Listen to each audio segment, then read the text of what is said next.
पूरा नागपुर उत्साह और खुशी से भरा हुआ था। मौका था केंद्रीय मंत्री नितिन गडकरी जी के जन्मदिन समारोह का। हजारों लोगों की मौजूदगी, चेहरों पर मुस्कान और दिलों में सम्मान। ये सिर्फ जन्मदिन नहीं, जनता के प्यार का उत्साह था।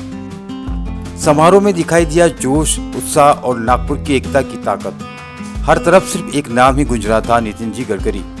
देश के विकास से लेकर नागपुर की पहचान बदलने तक नितिन गडकरी जी ने अपने काम से लाखों लोगों के दिलों में जगह बनाई है। समारोह में आए लोगों ने उन्हें सिर्फ नेता नहीं बल्कि प्रेरणा बताया। सर, आज जन्मदिन है, क्या संकल्प किया है, किस तरीके का मना रहे हैं जन्मदिन? और ऐसा देखा जा रहा है कि वस्त्र तुला भी किया जा रहा है आपका। एक तो बात ये पक्की है कि उम्र बढ़ती जाती है, और जो भी उम्र मिली है उसमें देश के लिए, समाज के लिए और गरीब व्यक्ति के लिए जो भी कुछ कर सकता हूँ करने की प्रेरणा सर मुझे मिलती रहती है लोगों से, और लोगों का प्रेम और विश्वास ही सबसे बड़ी ताकत है। मैंने इस बार ये संकल्प किया है कि नागपुर लोकसभा क्षेत्र का मैं मेंबर होने के नाते इस 5 साल के अंदर 1 लाख हमारे युवा युवतियाँ ग्राउंड पर खेल सके ऐसी फैसिलिटी तैयार करूँगा, क्योंकि हमारी संस्कृति, कल्चर और स्पोर्ट्स, इससे भविष्य की जनरेशन निर्माण होती है। तो एक संकल्प है। दूसरा, मैं देश के लिए, इसमें गांव, गरीब, मजदूर और किसान, ग्रामीण भारत में, उसके लिए मैं काम करता, ऑर्गेनिक फार्मिंग में, एग्रो विजन में, उस काम में और ताकत लगाकर हमारे किसान आत्महत्या न करें और गांव समृद्ध संपन्न बने, इसके लिए और तेजी से प्रयास करने का संकल्प किया है। जब तक मेरी ताकत रहेगी मैं गांव, गरीब, मजदूर और किसान के विकास के लिए काम करने की कोशिश करूंगा। सर, आप इथेनॉल, ई रिक्शा, ईवी इन पे काम कर रहे हैं, तो क्या पहले ही आपको लग गया था कि पेट्रोल और डीजल की स्थिति इस तरीके की होने वाली है? नहीं, ऐसा मुझे नहीं लगा था, पर एक बात सच है कि हमारे देश में 22 लाख करोड़ रुपए का फॉसिल फ्यूल इंपोर्ट होता है। अगर ये इंपोर्ट रुक गया और ये 22 लाख करोड़ रुपए अगर देश की जनता के जेब में जाएंगे तो करोड़ों युवाओं को रोजगार मिलेगा, प्रदूषण कम होगा, देश का इंपोर्ट कम होगा और देश की प्रगति होगी। हमारी नागपुर महानगर पालिका ने अभी एक प्रोजेक्ट शुरू हुआ है जिसका उद्घाटन जून महीने में हो रहा है, और उसके लिए मैं प्रधानमंत्री जी को भी रिक्वेस्ट करने वाला हूं, क्योंकि कचरे से 28 टन सीएनजी पर डे तैयार होगा।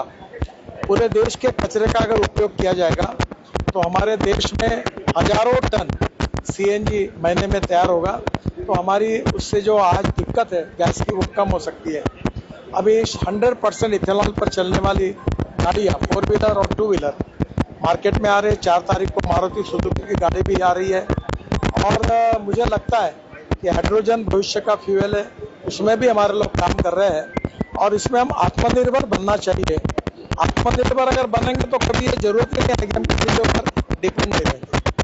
जब 25 लाख पेड़ लगाने की भी संकल्पना की है, एक नागपुर शहर और जिले में, मैं अभी एक कोड ऑफ कंडक्ट के कारण थोड़ी अड़चन आई थी, पर यहाँ के सभी educational institution, school, social organisation, राजनीतिक पार्टी, कॉर्पोरेटर्स, सबके साथ मिलकर, सामाजिक संगठन के साथ मिलकर हम नागपुर शहर और जिले में लेकर करीब 25 लाख पेड़ लगाने का हमने निर्णय किया है, और इसमें फॉरेस्ट ने उसके लिए जो प्लांट लगते हैं वो भी तैयार किया, और आज यहाँ भी प्लांट डिस्ट्रीब्यूट करने का काम शुरू है। तो बड़े प्रमाण पर पर्यावरण की रक्षा और प्रदूषण मुक्त देश, ये हमारे लिए बहुत जरूरी है। हमारे स्वास्थ्य की जो भी हम लोग डॉक्टर के बिल भरते हैं उसका कारण एयर पोल्यूशन है।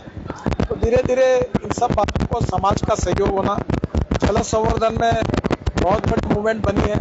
5000 किसानों का सरपंच और इनका बड़ा कार्यक्रम हुआ, उससे काफ़ी प्रेरणा मिलकर लोग काम कर रहे हैं। समाज के साथ मिलकर ये सब काम समाज उपयोगी है, और ये करने के लिए वैसे भी मैं अपना समय ज़्यादा खर्चा करता हूँ और ज़्यादा करने की कोशिश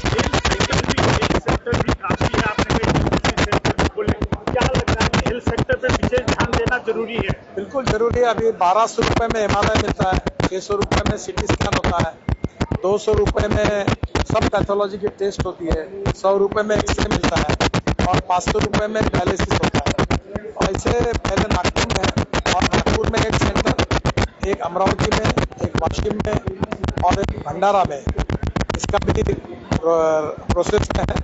और गरीब लोगों को विशेष रूप से मिले। और एक कोशिश मैं कर रहा हूँ कि कैंसर के जो इंजेक्शंस होते हैं वो 3-3, 3.5 लाख रुपए का एक है, गोली भी 1.5 लाख रुपए की है। तो मैं कोशिश कर रहा हूँ कि बाहर से इंपोर्ट करके लाकर 1/3 प्राइस में गरीब लोगों को उपलब्ध करा के दूँ। बेचारे लोग अपने जान चली जाती है पर दवा लेने के लिए उनके पास पैसे नहीं है। तो हम लोग जो प्रकार से प्रयास कर सकते हैं वो करने का जरूर प्रयास करेंगे।